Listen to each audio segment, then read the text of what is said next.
వైపు చేతికి అందవస్తున్నప్పుడు ఒకసారిగా కానరాని లోకాలకు వెళ్ళిపోయింది. ఒక శోక సంద్రంలో ప్రస్తుతం ఆమె కుటుంబ సభ్యులంతా కూడా కన్నీరు మున్నీరు అవుతున్న పరిస్థితి కనిపిస్తుంది. ప్రస్తుతం మీరు ఆర్టీవీ స్క్రీన్ పై ఎక్స్క్లూజివ్ చూస్తున్నారు. కారుణ్య కన్నతల్లి కన్నీరు పెడుతున్నటువంటి దృశ్యాలు మీరు చూస్తున్నారు. ఆమె తల్లి తండ్రి ఇద్దరు కూడా ఇక్కడికి చేరుకొని ఆందోళన చేపడుతున్నారు. ఆ ఆందోళనకు విద్యార్థి సంఘాలు, ప్రధానంగా కొనిజర్ల మండలానికి సంబంధించినటువంటి సిద్దిక్ నగర్ గ్రామస్తులు కూడా ప్రస్తుతం ఆందోళన కోసం తరలి వచ్చారు. ఆ కన్న తండ్రి కూడా కన్నీటి పరిమితమవుతున్నటువంటి దృశ్యాలు అయితే మీరు చాలా స్పష్టంగా చూడొచ్చు. ప్రధానంగా ఆమెది హత్య, ఆత్మహత్య, ఈ రెండు ప్రశ్నలు ప్రస్తుతం కారుణ్య మృతికి సంబంధించినటువంటి అంశాలు, ప్రశ్నలు ప్రస్తుతం సంధిస్తున్నారు. ఆమెకు సంబంధించినటువంటి అనేక ఆధారాలను కూడా బయట పెట్టాలి, బహిర్గతం చేయాలని చెప్పి కుటుంబ సభ్యులు కూడా డిమాండ్ చేస్తున్న పరిస్థితి కనిపిస్తుంది. ఇప్పటివరకు పోలీసులు ఘటనా స్థలానికి వచ్చారు, ఇరు వర్గాలను సముదాయించే ప్రయత్నం చేస్తున్నారు. కానీ దీనికి సంబంధించి ఈ అంశం అయితే ఒక కొలిక్కిరాని పరిస్థితి నెలకొంది. ప్రస్తుతం 16 గంటలు గడిచిన తర్వాత ఆమె చికిత్స పొందుతూ కారుణ్య అయితే కన్ను మూసింది. అయితే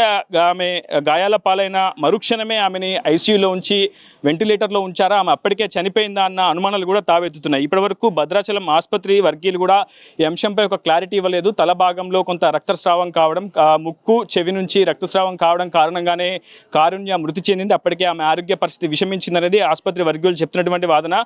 మనం ప్రస్తుతం గ్రౌండ్ రియాలిటీ తెలుసుకునేందుకు భద్రాచలం చేరుకున్నాం. ప్రస్తుతం ఆసుపత్రిలో ఆందోళన చేసినటువంటి ఆ తల్లిదండ్రులతో మాట్లాడించే ప్రయత్నం చేద్దాం. ప్రస్తుతం మనకు అందుబాటులో కారుణ్య తండ్రి ఉన్నాడు, ఆయన కన్నీటి పర్యంతం అవుతున్నాడు. ఆయన్ని అడిగి తెలుసుకుందాం, ఎలా ఉండేది కారుణ్య మీతో, అసలు ఏమన్నా చివరిసారిగా అంటే ఈ ఘటన జరగడానికి ముందు మీతో ఏమన్నా ఫోన్లో మాట్లాడడం జరిగిందా, అసలు అమ్మాయి ఎలా ఉండేది, ఏమన్నా ఆమె అంటే కొంత ఆత్మవిశ్వాసంతోనే ఉండేదా, లేదంటే చాలా భయంతో భయాందోళనకు ఎప్పుడు గురవుతూ ఉండేదా, ఏమైనా ఎగ్జామ్స్ ఏమైనా ఉన్నాయా, మీతో ఏమైనా షేర్ చేసుకునేదా అమ్మాయి?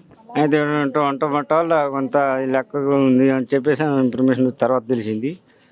నా బిడ్డ ఇప్పుడు నాకు ఫోన్ చేయాలి, డబ్బులు కడుతున్నాను, నేను కట్టిన ఊరు కట్టిన మనం కడుతున్నాం అన్నారులే. కానీ ఏదేమైనా నెట్టుకైతే ఇది స్కూల్ యాజమాన్యం తప్పు. మెయిన్ ఏంటంటే ఇక్కడ సరైన సెక్యూరిటీ లేదు, స్కూల్ యాజమాన్యం లేదు, దానికి సరైన సిబ్బంది లేదు, దీనికి సెక్యూరిటీ ఏమీ లేదు. ఏదో వస్తున్నామని చెప్పేసి ఇష్టానుసారంగా వాళ్ళు చెప్తున్నారు తప్ప, వాళ్ళ రూపాయి వాళ్ళు ఒప్పుకుంటున్నారు తప్ప ఇక్కడ సరైన శిక్షణ అయితే ఏదీ లేదు. వాస్తవంగా ఇది మాట్లాడాలంటే మనకు కారుణ్య తల్లి కూడా అందుబాటులో ఉంది, ఆమెతో కూడా మాట్లాడించే ప్రయత్నం చేద్దాం. అమ్మ, అసలు మీకు విషయం ఎప్పుడు తెలిసింది, ఎవరు చెప్పారు? నిన్న సరిగ్గా ఉదయం 4 గంటల ప్రాంతంలో అమ్మాయిని ఆసుపత్రిలో చేర్పించినట్టు మనకు సమాచారం వస్తుంది. మీకు మొదటిసారి ఎవరు ఫోన్ చేశారు, ఎవరు సమాచారం ఇచ్చారు, ఆ వ్యక్తి ఎవరు, అమ్మాయిని ఆసుపత్రిలో చేర్పించిన వ్యక్తులు ఎవరు? మాకైతే ఫోన్ లేదండి. మా తమ్ముడు ఫోన్కి 4 గంటలప్పుడు ఫోన్ చేసి మీ పాపకు సీరియస్గా ఉంది రండి అన్నారు. అదేంటండి మా పాప వెళ్ళి వారమే అవుతుందిగా, సీరియస్గా ఉంటాం ఏంటంటే మా తమ్ముడు మాట్లాడిండు, లేదండి సీరియస్గా ఉంది కారులో రండి అన్నారు. సీరియస్గా ఉంటాం ఏంటండి, మా పిల్ల వెళ్ళి వారం అవుతుంది, ఇంతలోనే సీరియస్ ఎందుకు అవుతుందని మా మామయ్య తీసుకొని మాట్లాడిండు. మా మామయ్య తీసుకొని మాట్లాడితే, అండి పెద్దవారు మీరు అర్జెంటుగా వస్తేనే కలిసిద్ది, మరి పాపకైతే ఎట్లా జరిగింది, రూమ్లోకి టాయిలెట్కి వెళ్ళి పడిపోయింది, బ్లడ్ గారుతుంది, హాస్పిటల్కి అడ్మిట్ చేసినాం అని అన్నారు. మరి బ్లడ్ గారితే హాస్పిటల్లో అడ్మిట్ చేయాలి, మరి బ్లడ్ ఎక్కడ పోయింది, ఎక్కడే చనిపోయిందో లేదా అక్కడ చనిపోయిందో, మరి వెంటిలేటర్లు పెట్టి ట్రీట్మెంట్ చేస్తున్నారు. అసలు మీకు సమాచారం ఇచ్చిన వ్యక్తి ఎవరమ్మా, వ్యక్తి ఎవరు, ఫోన్ చేసింది ఎవరు, మీ ఎవరు ఆ ఫోన్ చేసిన వ్యక్తి ఎవరు? మీ స్టాఫ్ వాళ్ళు ఎవరు చేస్తారు మరి నాకు తెలియదు. తమ్ముడు ఉన్నారా ఇక్కడ? మా తమ్ముడు వాళ్ళ అత్తగారి ఇంట్లో ఉంటే ప్రవీణ్ బయటకు వెళ్ళిండు. మా తమ్ముడు వాళ్ళ అత్తగారి ఇంటికి వెళ్ళిండండి బుధవారం నైట్. అక్కడికి వెళ్తే అక్కడ ఫోన్ చేస్తే మా తమ్ముడు అక్కడి నుంచి అటు వెళ్ళిండు. నాకు ఉదయం 8 గంటలప్పుడు ఫోన్ వచ్చింది. మా చిన్నోడికి చేసి పక్కన అర్జెంటుగా రమ్మాను, అమ్మకి బాగలేదు, కళ్ళు తిరిగి కింద పడదంట, ఇంత సీరియస్ అయింది కూడా తెలియదు, కళ్ళు తిరిగి కింద పడదంట, మామూలుగా మేము వెళ్తున్నాం అక్కని బస్కి రమ్మానని ఫోన్ చేశారు. తమ్ముడు చెప్తే నేను గబగబా బస్కి వెళ్ళి బయలుదేరి వచ్చేసేసరికి ఈ చెవు నిండా బ్లడ్ అయింది, ఈ నోటి నిండా బ్లడ్ అయింది, ఈ కన్ను బాగా కమిలిపోయింది, ఇట్లా పెట్టి గుద్ది ఉంటారు, ఈ తల నిండా గాయాలి, ఈ కంటిలో నుంచి నీళ్లు కారటం ఆగట్లా. అసలు అప్పటికే అమ్మాయి స్పృహ తప్పింది, లేదు అసలు ప్రాణం కూడా లేదు. ప్రాణం కొన ఊపిరిలో ఉన్నప్పుడైనా పెద్ద హాస్పిటల్కి చేరుస్తారు, కానీ గవర్నమెంట్ హాస్పిటల్లో ఏం ట్రీట్మెంట్ ఉంటుందండి? కొన ఊపిరితో ఉన్న ప్రాణాన్ని అయినా బ్రతికించుకుంటారుగా. వీళ్ళ దగ్గర డబ్బులు లేవా, సార్ దగ్గర డబ్బులు లేవా? ప్రాణాలతో ఉన్న పిల్లని అక్కడ చేయించి వెంటిలేటర్ పెట్టి ఆఫ్ చేసి ఉంచుతున్నారు. ఒక సెలైన్ లేదు, ఏమీ లేదు. ఆసుపత్రి డాక్టర్లు ఆ క్షణం మీకు ఏమైనా సమాచారం ఇచ్చారు, బతికి ఉంది అమ్మాయి అని చెప్పారు? బతికే ఉంది అంటున్నారు. మేము వెళ్ళి చూసినప్పుడల్లా ఒక ఇంజక్షన్ చేస్తున్నారు, మామూలుగా ఉంచుతున్నారు, శ్వాస తీసుకుంటుంది. అసలు ఏం లేదు అమ్మాయి కాడ, అప్పటికే ఇక్కడే చనిపోయి ఉంటుంది. నా ఉద్దేశం అయితే అట్లే ఉంది అసలు. సరే, ఏ కూతురైనా ఏ విషయానైనా తల్లితో షేర్ చేసుకుంటది.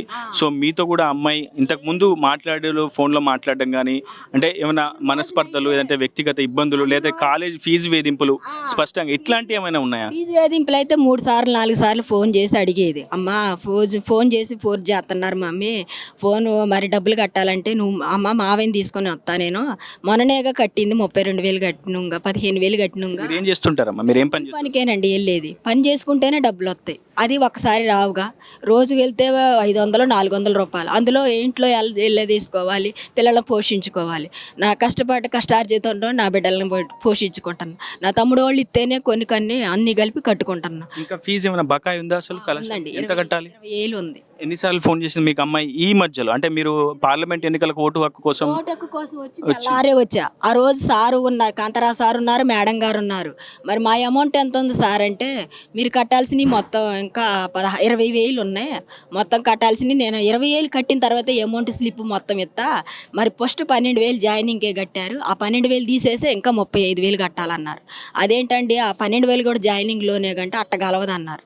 మరి మా తమ్ముడు జాయిన్ చేసేటప్పుడు వచ్చిండండి, మా తమ్ముడికే తెలుసు, నేను వెళ్ళి ఇంటికి వెళ్ళి ఫోన్ చెప్పేస్తాను. మేడం గారికి 2 రోజులు ఫోన్ చేసిండంట కానీ ఫోన్ ఎత్తి సమాధానం లేదు.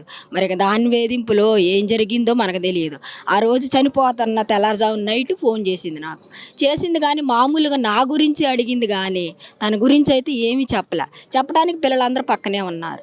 ఏం చెప్పాలనుకుంది? అసలు మీరు ఏం అనుమానం వ్యక్తం చేస్తున్నారు? అమ్మాయి నిజంగా ఆత్మహత్య చేసుకునే అంటే అలాంటి మెంటాలిటీ ఉందా, లేదంటే ఇబ్బందులు తల్లిదండ్రుల నుంచి కావచ్చు, ఇటు బయట నుంచి కావచ్చు, ఎవరైనా వేధింపులు చేస్తున్నారని బయట వ్యక్తులు కానీ, ఇంకా ఎలాంటి ఏమైనా కళాశాలలో సెక్యూరిటీ సరిగ్గా లేదు, బయట వ్యక్తులు కళాశాలలోకి వస్తున్నారని ఇలాంటి ఏమైనా మీ ముందు వ్యక్తం చేసిందా? నా ముందు ఏం చెప్పలేదులే కానీ చంపిన మాట అయితే నిజమే, అది మాత్రం నిజం, పక్కాగా నిజం.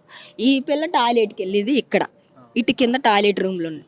3 గంటల టైంలో పిల్లని ఒక్కదాన్ని పంపిస్తారా సార్? స్టాఫ్ మొత్తం ఉండాలిగా, సెక్యూరిటీ గారు ఉండాలిగా. నైట్ 3 గంటల పిల్లప్పుడు లేచి వెళ్తుంటే సెక్యూరిటీ ఉండాలి కదా, ఉండకుండా ఏమి లేకుండా పిల్లని ఒక్కదాన్ని పంపించి ఇటు వెళ్ళాల్సిన పిల్లని ఇటు ఎక్కించి పంపించారు.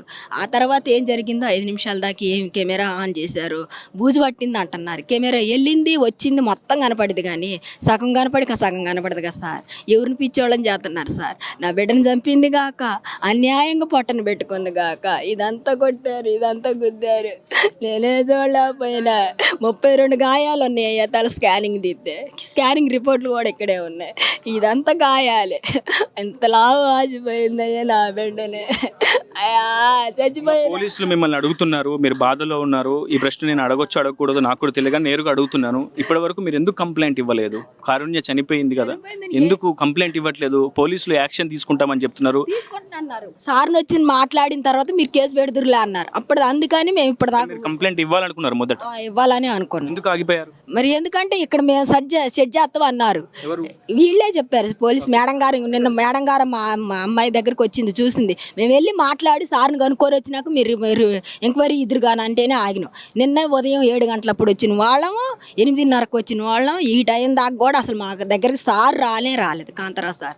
అది 3 టైంలో ఫోన్లు చేస్తుంటే పిల్ల ఇంకెక్కువైపోతుంది, చనిపోయే స్థితిలో ఉన్నది, ఆల్రెడీ చనిపోయింది. లింక్ పెట్టి ఎట్లా ఊపుతున్నారు అంతే తప్ప ఏం లేదు.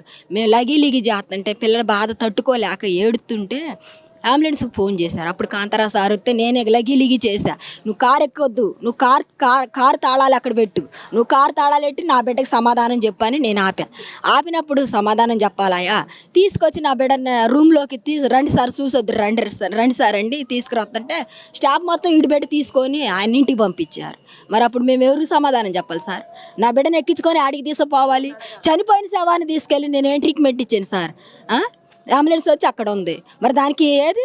పిల్ల బతికుంటేనే కదా ట్రీట్మెంట్ చేసేది. ఉదయం 5:30 అప్పుడు 4 గంటలప్పుడు చనిపోయిన పిల్లని ఈ టైం దాకా ప్రభుత్వ హాస్పిటల్లోనే చేసేది.